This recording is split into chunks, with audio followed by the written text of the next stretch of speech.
संध्याकाळच्या जेवणासाठी काही हलकं फुलकं बनवायचं असेल आणि त्यासोबतच पोटभरीचं पण हवं असेल तर ही डाळ खिचडी अगदी पटकन तयार होते, खायला एकदम चविष्ट लागते।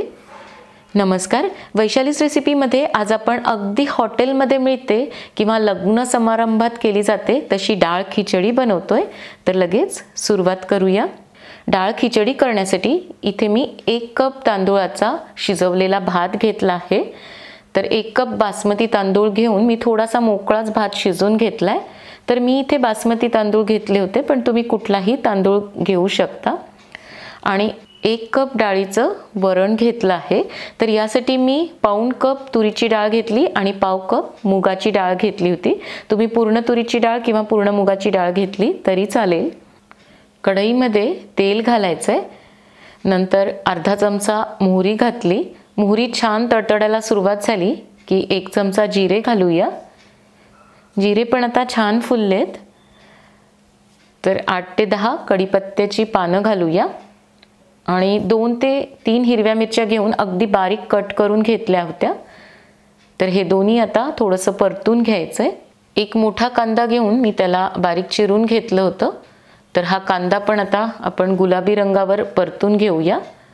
फार याला तांबूस करायचं नाही। कांदा थोडासा गुलाबीसर झाला की यामध्ये आता 1 टेबलस्पून आलं लसणाची पेस्ट घालायची आहे।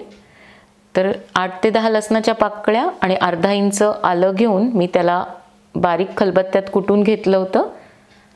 तर 2 मिनिट हे सगळं परतून घेऊया। आणि आता पाव कप हिरवे मटार घालायचे। तर इथे मी फ्रोझन मटार घेतले आहेत, जे बाजारात मिळतात ते तुम्ही ताजे सुद्धा घेऊ शकता। आणि हे मटार मी 10 मिनिट गरम पाण्यात उकळून घेतलेत, म्हणजे ते थोडेसे सॉफ्ट होतात। पाव चमचा हिंग घालायचा आहे आणि एकत्रित सगळं परतून घेऊया। आता 2 टोमॅटो घेऊन सुद्धा मी त्याला चिरून घेतलं होतं, ते घालायचेत आणि याला सुद्धा थोडंसं मऊ करून घ्यायचंय। अर्धा चमचा हळद, 1 चमचा धणे जिरे पूड, अर्धा चमचा गरम मसाला, चवीनुसार मीठ घालायचंय। तर मीठ मी भात शिजवताना पण घातलं होतं, तर त्या अंदाजाने घालायचंय। आणि हे मसाले सगळे आता परतून घ्यायचेत। अर्धा चमचा मी लाल तिखट घातलंय, तर आधी आपण हिरवी मिरची सुद्धा घातलेली आहे। थोडंसं परतून झालं की यामध्ये आता वरण घालायचंय। सगळं मिक्स करून घ्यायचंय आणि पाण्याची गरज असेल तरच घालायचंय। तर मी आधीच वरणात पाणी घातलेलं होतं, त्यामुळे यामध्ये फार पाणी घालायची गरज नाही। तर आता वरणाला इथे उकळी आलेली आहे। तुम्ही जर थोड्या वेळाने ही डाळ खिचडी खाणार असाल तर यातलं थोडंसं वरण बाजूला काढून ठेवायचं आणि मग जेव्हा खाणार असाल तेव्हा जेवताना यामध्ये थोडंसं वरण घालून ही खिचडी परत गरम करून घ्यायची, कारण ही जशी जशी थंड होते तशी आळून येते, म्हणजे घट्ट होते। ही लगेच खायची आहे, त्यामुळे मी यामध्ये सगळा भात घातलाय। बुडापासून सगळं मिक्स करून घ्यायचंय आणि आता छान सगळं एकजीव होईपर्यंत याला शिजवून घ्यायचंय। तर यामध्ये मी आता थोडंसं पाणी घातलंय, कारण शिजवताना हे वरण थोडंसं घट्ट होतं। खूप सुरेख असा याचा रंग दिसतोय। आपण यामध्ये हिरवे मटार, टोमॅटो घातलेत, त्यामुळे दिसायला पण एकदम भारी दिसतीये।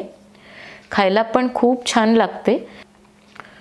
हॉटेलमध्ये किंवा आजकाल लग्नामध्ये पण अशी गरमागरम डाळ खिचडी सर्व करतात, तर तशीच ही चवीला लागते। तर आता इथे मी जवळपास 5 ते 6 मिनिट याला शिजवून घेतलंय। मस्त असं सगळं एकजीव झालेलं आहे। शेवटी बटर घालूया। बटर नसेल तर तुम्ही तूप सुद्धा घालू शकता, पण शेवटी असं बटर घातलं म्हणजे याला चव खूप छान येते। तर आपली डाळ खिचडी आता तयार आहे। एका प्लेटमध्ये काढून घेऊया। जशी जशी ही थंड होते तशी ही घट्ट होते, त्यामुळे अगदी गरमागरमच खायची। सोबत पापड, लोणचं असेल तर खायला एकदम भारी लागते। आणि नुकतीच सध्या दिवाळी झालेली आहे, साधं सिंपल असं काही जेवायला करायचं असेल तर ही डाळ खिचडी एकदम छान पर्याय आहे। झटपट तयार होते. आपण जर सकाळीच वरण शिजवून ठेवलं आणि भात शिजलेला असला तर अगदी करायला जेमतेम 10 मिनिट लागतात. तर अवश्य एकदा बनवून पहा, खायला अप्रतिम अशी लागते.